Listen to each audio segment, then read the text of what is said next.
Hello. Hello. வணக்கம் சொல்லுங்க. Sir Mukhtar சாருங்களா? S Mukhtar சொல்லுங்க.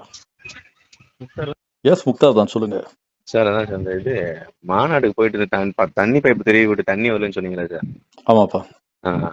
ஏன் சார் அப்படி பண்றீங்க? இல்ல என்ன பண்ணணும்னு சொல்லுங்க.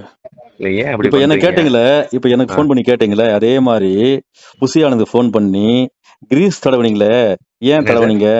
கிரீஸ் அந்த கிரில்ல கிரீஸ் தடவுனீங்களே, ஏன் தடவுனீங்க? ஆமா பவுன்சர் சார். வந்து ரசிகர்களை தூக்கி போட்டாங்களே, மிருகத்தனமா ஏன் போட்டீங்கன்னு கேட்டீங்களா? நான் சார், உங்களுக்காக நான் பேசுறேன்.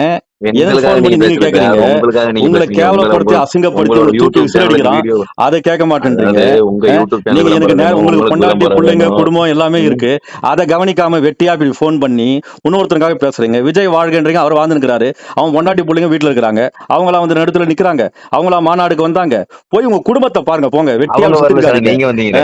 குடும்பத்தை பாருங்க. நான் வருவேன். நான் நீங்க பத்திரிக்காரன். வந்தீங்க. இதெல்லாம் விபச்சார கூடமா மாநாடா? அது மாநாடு தானே. மாநாடுக்கு பத்திரிக்காரன் தானே வருவான். இதெல்லாம் விபச்சார கூடமா? அது மாநாடுக்கு நான் தான் வருவேன்.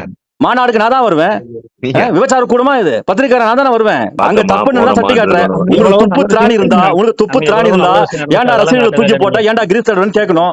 மானங்கட்டத்தனமா வேலை வெட்டி இல்லாம பொண்டாட்டி பிள்ளைங்க பார்க்காம பொறுக்கித்தனமா ரவுடித்தனமா எச்ச பொறுக்கித்தனமா விஜய்க்காக வக்காலத்து வாங்கிக்கிறீங்க. நீ எவ்வளவு பெரிய வெட்டியானா இருப்ப? நீ நல்ல குடும்பத்துல பிறந்தவன் இப்படி பண்ணுவேன். வேலை போன